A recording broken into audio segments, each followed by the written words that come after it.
بسم الله. الآن معنا ثوب طوله 53 وسعه 19. الكتف حقه منحني نازل شوي. اللي يتعلم يركز. 53 طول الثوب. بسم الله. 53 وستة ونص زيادة حق الخير. الكتف 15 وربع، نسوي 16 وربع من جميع الاتجاهات الثلاثة هذه. الآن نفتح من هنا لعند نهاية الكتف 16 وربع. نعطف القماش نخليه يتعدي الإشارة بإنش ونص عادي.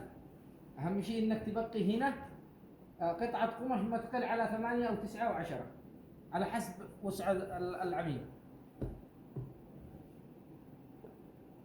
نوازن القماش ده يكون فيه فراغ داخل ضروري، لأنه بيطلع بدنه أنقص من بدنه.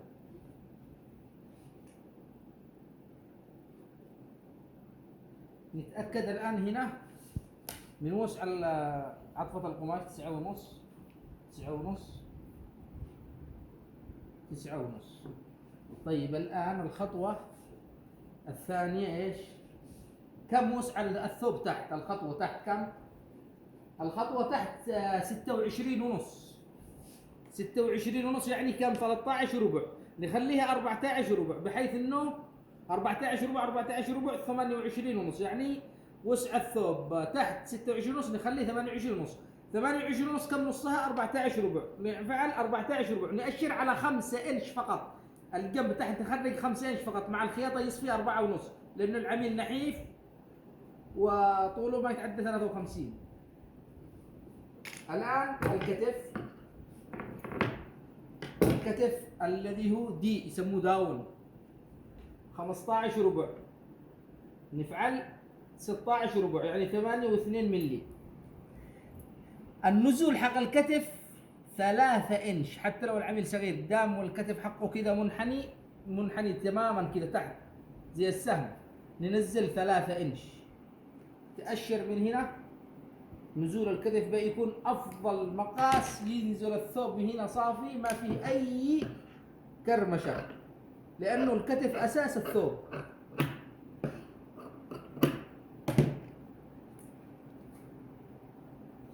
بعدها تتاكد 16 ربع، تخرج انش برا كذا. ربع الطول 13 والا 13 ربع. الوسع 19. ايوه. الان كم نخرج الجنب هنا الذي هو نحيف بوسع 19 طبعا كم؟ 9 ونص.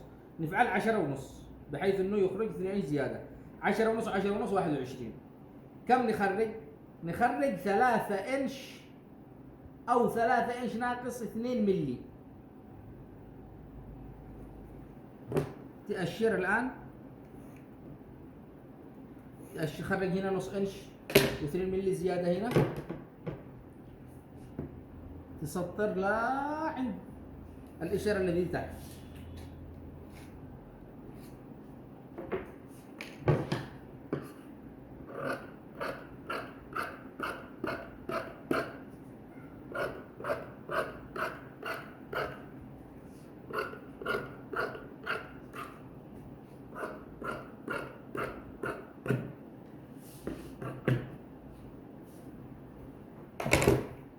ترفع هذه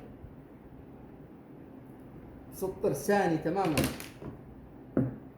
تمشي ثاني لا قبل النهاية، تنزل شوية كده علشان نزلة الكتف هنا من الخلف تجي بعد الكتف تماما، يطلع معك الثوب صافي بدون أي كسرات.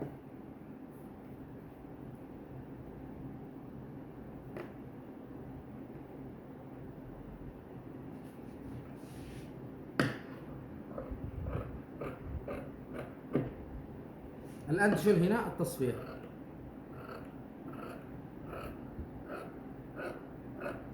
لا قبل العلامة حق ربع الطول. تفتح هنا إذا مقاس المقاس حق الجبزور مسجل، تفتح وتخلي نص انش زيادة. يعني إذا هو مسجل له هنا مثلا 16 تفتح تفتح تحسب من راس الزاوية هذه، إذا هو مكتوب 16 تفتح 15 ونص فقط. وسع الصدر، وسع الصدر كم؟ 19 و75.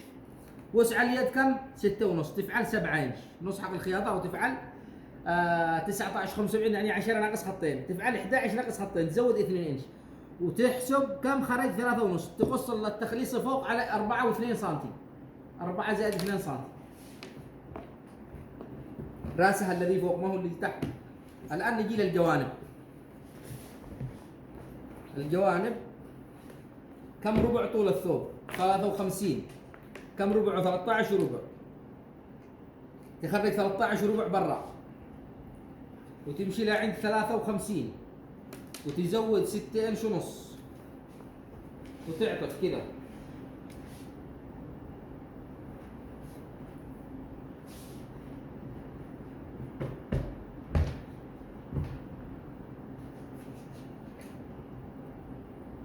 توازن الجوانب بالملي، لا يزيد قماش طبقة على طبقة.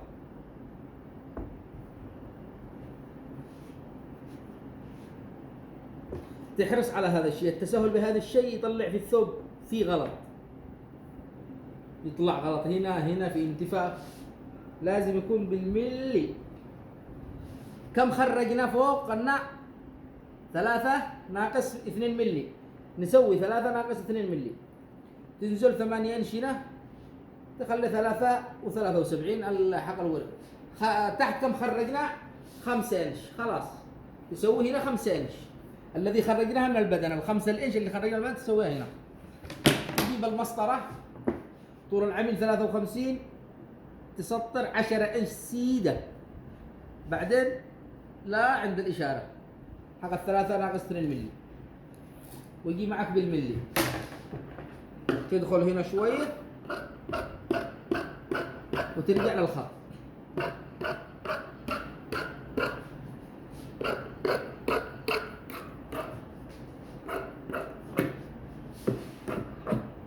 هذه الجوانب الآن خلصنا منها. بعد ما تفتح هذه الفتحة تشيز القصة شوية كذا، تميلها علشان التركيب ما يطلع في الثوب كذا ميلان.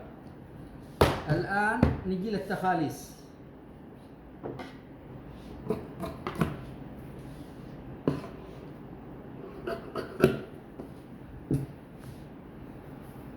التخاليص تضرب القصة سيدة تماما. بعدين كم وسع اليد؟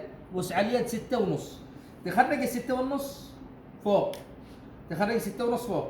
كم ربع الطول؟ 53 يعني 13 ربع، تأشر على 13 ربع، لا تزود، بعضهم يزودوا نص انش. الجيب يطلع تحت، إذا زود نص انش والله الجيب يطلع تحت، لكن تخرج ربع وسع اليد وتأشر على ربع الطول مع الحساب من فوق، وتقص هنا 3 انش ناقص 2 سنتي، تزود نص انش، وهنا تخرج 4 ونص، خلاص.